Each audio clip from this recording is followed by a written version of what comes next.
Saudação de paz, tudo bem com vocês? Eu sou o pastor Flávio Teixeira e é muito bom ter essa oportunidade de estar aí do outro lado da sua telinha para juntos podermos crescer na graça e no conhecimento.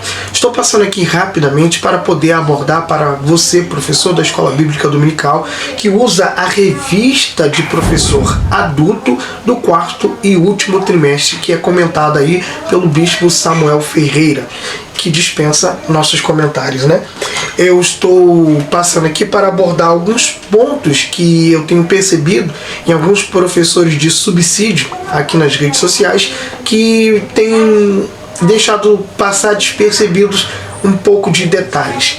E detalhes esses que, creio eu, faz muita diferença. Eu sei que o tema da nossa revista, e não da lição, o tema da nossa revista é os 10 mandamentos. E eu gostaria aqui de pontuar essa observação com vocês. Por exemplo, em Êxodo capítulo 20, que foi aí o nosso texto base referente para a nossa primeira lição, nós temos aí os 10 mandamentos, que vai do capítulo 20, do versículo 1 até o versículo 17. E aí a gente tem que não deixar passar despercebido, seja na primeira lição, segunda ou terceira, trazer isto em foco. O quê? Que o capítulo 20, do versículo 1 a 17, onde está os 10 mandamentos, são simplesmente as leis que o povo suportou ouvir da voz de Deus. E aí no versículo 18 e 19, o texto deixa bem claro para nós que o povo pede para que o Senhor pare de falar com eles, porque eles temiam morrer, porque eles temeram ouvir essa voz de Deus e a sua presença. E eles então pedem para que Deus deixe de falar com eles e trate Moisés como um mediador entre Deus e o povo. Então o que o povo quer não queremos ouvir sua voz, fale somente com Moisés e Moisés irá nos transmitir essa palavra. E aí no versículo de número 20 em diante, do capítulo 20, Deus vai prosseguir falando com Moisés a sua palavra. E como vemos lá em Deuteronômio capítulo 4, estas leis, ou seja, os 10 mandamentos, eles foram escritos, gravados pelo próprio Deus em pedras, mas aquilo que Deus continuou falando com Moisés no topo do Sinai, Moisés vai escrever em um livro esse que é o acordo de casamento, né? O tratado de casamento. Pois o que Deus está fazendo com Israel, como vemos no versículo 4, 5 e 6, é convidando Israel para um casamento. Eu digo o capítulo 19, versículo 4, 5 e 6, quando Deus diz para o povo: eu vos trouxe para mim, e vocês serão a minha propriedade exclusiva. Percebe que Deus está fazendo uma declaração de amor para esse povo. E no capítulo 20, Deus vai mostrar um acordo para esse povo que ele escolheu para ele, a fim de que ele pudesse ser dono, marido, esposo desse povo. E esse livro que Moisés escreveu é chamado pelos judeus de Torá e por nós de Pentateuco, né? Os 5 primeiros livros: Gênesis, Êxodo, Levítico, Número e Deuteronômio. É justamente neste livro onde está a ética, a moral e os princípios de Deus estabelecidos para o seu povo. Tanto que esses 5 primeiros livros tratam justamente desse tratado de casamento entre Deus e o povo de Israel. Então entendemos que a lei não é somente os 10 mandamentos, e muito menos que Deus resumiu que Deus resumiu toda a lei em 10. Na verdade, repito, Deus falou ao povo e eles resistiram ouvindo apenas 10 mandamentos, e Deus prosseguiu entregando. Mas Deus não entregou só mandamentos, Deus entregou estatutos, preceitos e juízos. E nós precisamos mostrar para os nossos alunos que há uma diferença entre mandamentos, estatutos, preceitos e juízos. Os mandamentos nós sabemos que são os 10, que estão divididos em 2 partes. A primeira, ou seja, os primeiros 4 mandamentos, ele vai tratar aí sobre o seu relacionamento diretamente com Deus, ou seja, um relacionamento vertical. E a segunda divisão são os 6 últimos mandamentos, que é justamente o seu tratar, né, a sua responsabilidade com o próximo. Já os estatutos, ele trata justamente da forma gerencial do dia a dia do povo hebreu. E os preceitos são as leis de reparação para com o próximo, né? Foi danificado, foi roubado, e como é que fica? Precisa ser reparado aquilo que foi perdido. Já os juízos são justamente decreto de punição para quem transgride toda a lei, que, como nós já estamos cansados de saber, não são apenas 10, que na verdade são 613 leis. Leis essas que estão divididas em lado positivo e lado negativo, que, como percebemos, não dá para se gravar 613 leis, muito menos entender todos esses mandamentos, estatutos, preceitos e juízos. Outro ponto que não podemos deixar passar nessas lições é que a igreja do primeiro século, também chamada de igreja primitiva, não cumpriam os preceitos, estatutos ou juízos. E todas essas 613 leis, ela tem 3 aspectos: civil, religioso e cerimonial. E só para a gente trazer à nossa memória a história dessa igreja do primeiro século, em Atos capítulo de número 15, o pastor presidente, chamado Tiago, meio-irmão de Jesus, juntamente com o apóstolo Pedro, tiveram seríssimos problemas, porque como a igreja estava crescendo muito em número, e não somente judeus, mas gentios também estavam se convertendo para o cristianismo, você vai perceber que havia uma imposição dos cristãos judeus convertidos em cima dos cristãos gentios, que queriam que esses gentios entrassem também de acordo com as leis de Moisés, a fim de que eles pudessem, através da lei e não da graça de Cristo e o seu sacrifício, alcançarem a salvação. E aí você percebe que Paulo vai demonstrar justamente isso na carta aos Gálatas, que não há essa legalidade para princípio de salvação, até porque Cristo nos libertou na cruz do Calvário de todo esse jugo que não podemos trazer de volta para o cristianismo. Até porque Paulo diz na carta aos Gálatas que um pouquinho de fermento pode fermentar toda a massa. O que Paulo está querendo dizer é que não podemos voltar para aquilo que Cristo nos libertou, ou seja, a lei. E aí você vai perceber que no Concílio de Jerusalém, em Atos capítulo de número 15, no versículo 19, versículo 18 e 19, Tiago chega à conclusão que, de fato, o Espírito Santo revelou aos apóstolos, os anciões e os presbíteros que, de fato, não precisava colocar esse jugo da lei sobre a igreja gentílica. Até porque Tiago vai dizer na sua carta que aquele que cumpre pelo menos um pontinho da lei, é necessário cumprir toda a lei. Outro ponto que não podemos deixar passar despercebido é o paradoxo da lei e da graça. Paulo diz em 2 Coríntios capítulo 3, versículo 6, que a letra mata, mas o Espírito traz vida. E isso não estamos falando acerca de estudar a palavra, não crescer na graça e no conhecimento, até porque isto é uma ordem apostólica. Precisamos crescer em graça, mas também em conhecimento. Então o que seria isto que Paulo está tentando mostrar para nós, dizendo que a letra mata, mas o Espírito traz vida? Esse cenário em que a lei foi entregue para o povo judeu, ele vai discorrer do capítulo 19 até o capítulo de número 34.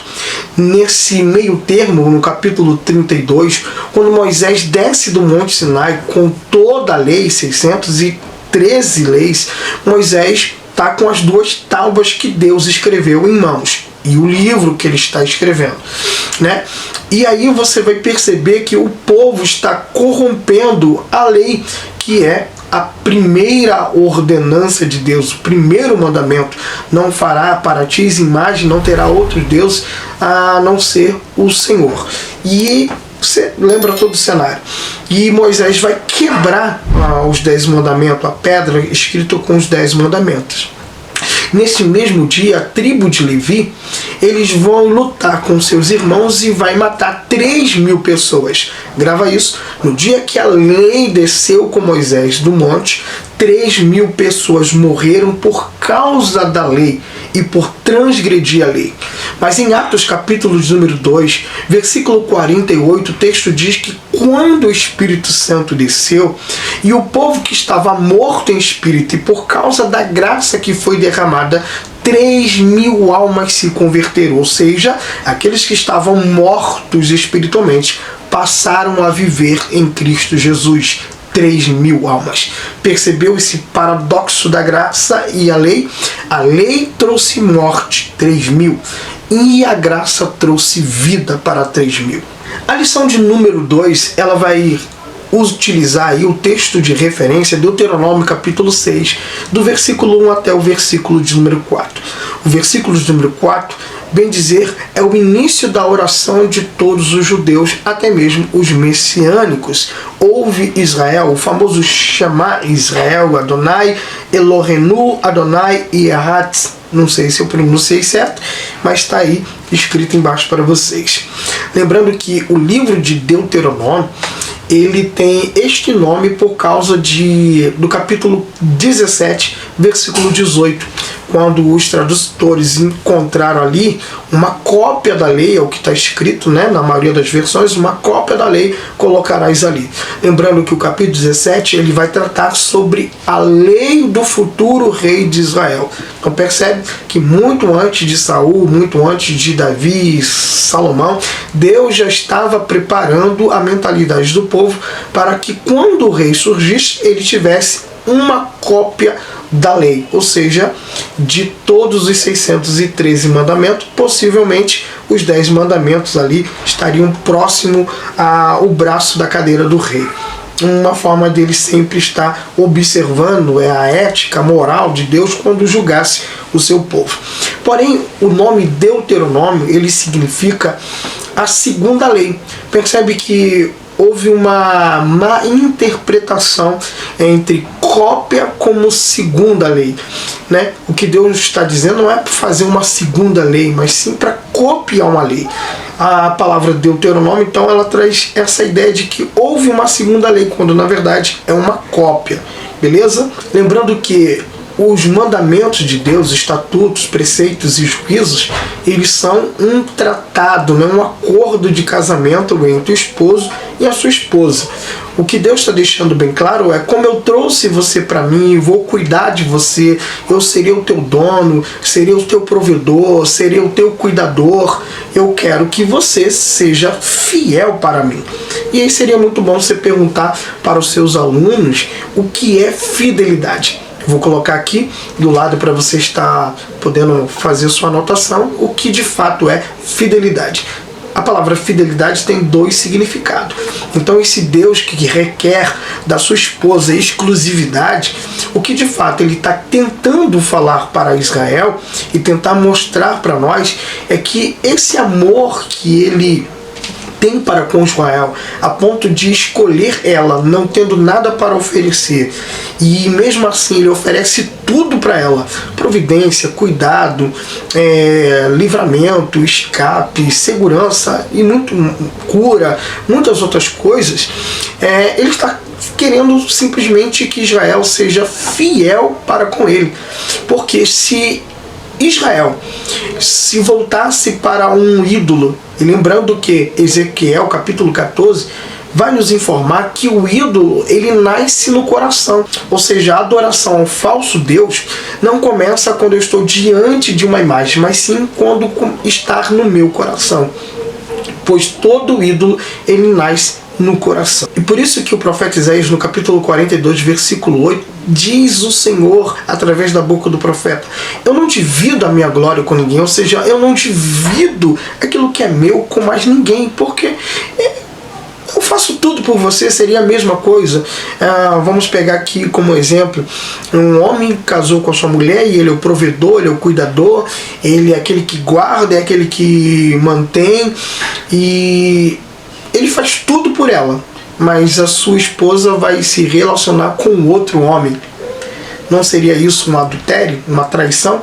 É justamente o que Deus está dizendo. Eu te livrei da escravidão de falsos ídolos, te trouxe para aquilo que era de verdade, te provando que em mim existe todas as coisas, até porque, vamos só lembrar que o povo está saindo do Egito e indo para a terra de Canaã. Na terra do Egito havia falsos deuses, e esses falsos deuses eram de uma forma apresentada para todo o povo que habitava no Egito, como se fosse um Deus que agisse apenas em uma atuação. Por exemplo, o Deus Rap, que tem metade corpo humano, metade corpo de boi, ele é um Deus que traz fertilidade, ele faz a terra te dar o fruto. E Deus está mostrando para Israel que não é bem assim. Um outro Deus, ou deusa que foi derrotada no Egito, é a deusa Ísis, que era deusa da saúde e que foi derrotada com úlcera. Percebe que no Egito cada deus trabalha em uma área específica. Por exemplo, o deus maior no Egito, Ra, né? Ele era o deus Sol. O Sol era adorado por causa de Ra, uma maior divindade. Temos também Osíris, que é o deus da vida e da morte, que foi derrotado aí sem poder guardar, sem poder proteger os primogênitos de Israel, do Egito. Então percebe que cada deus ali, criado pela imaginação do homem, ele atuava em uma certa área. E quando chegava em Canaã, os deuses lá agiam da mesma forma. Baal é o deus da fertilidade, Marduk o deus da vida, e aí se vai, cada deus age numa atualidade. E Deus, quando se apresenta para esse povo, Deus deixa bem claro: eu não atuo em uma área específica, porque eu sou Deus de todas as coisas. Eu estou em tudo, eu sou tudo, eu tenho tudo. É como ele disse lá para Moisés em Êxodo capítulo 3, versículo 14: eu serei o que serei, ou seja, eu sou tudo o que você precisa que eu seja. Eu não trabalho em uma área específica, eu não trabalho só na saúde, eu não trabalho só na providência, eu não trabalho só te guardando, eu trabalho em tudo que você precisar. Eu estou ali pronto, disposto, porque eu sou o marido fiel que te resgatei para cuidar de você. E a questão aqui em si, nesta primeira lição, é justamente isto: não permitirei que a minha noiva se prostitua com aquilo que é falso. Não permitirei que a minha noiva vá atrás daquilo que é mentiroso quando ela tem aquilo que é verdade. Ou seja, você não pode viver uma vida de sofisma, dizer que ama aquilo que é verdadeiro, mas às escondidas você faz as coisas mentirosas. Procura no horóscopo aquilo que é uma direção para a sua vida, quando o Espírito Santo quer e deseja te guiar. Você procura nas cartas amantes, procura nas mesas brancas, procura em outras religiões uma saúde, uma cura, uma prosperidade, quando o seu Criador, o seu Deus, tem tudo isso para te oferecer. Estes são os pontos principais que me chamou muito a atenção aqui nesta lição, e eu gostaria de passar para você aqui um esboçozinho que eu fiz, que eu preparei, né? Para você utilizar isso. Desejando, aqui tem um link onde vai te direcionar no meu WhatsApp pessoal, e lá você me fale lá que você veio justamente para que pudesse receber de uma forma gratuita. Fique em paz, tá bom? Não vou vender curso, não vou vender nada para você, apesar que se você quiser adquirir nossos livros, nossos e-books, fique à vontade para nos abençoar. Me chama, e será uma benção a gente tirar as dúvidas também junto, tá bom? Não somente acerca destes mandamentos, dos estatutos, preceitos e juízo, como também de toda a lição. Te aguardo. Graças a Deus.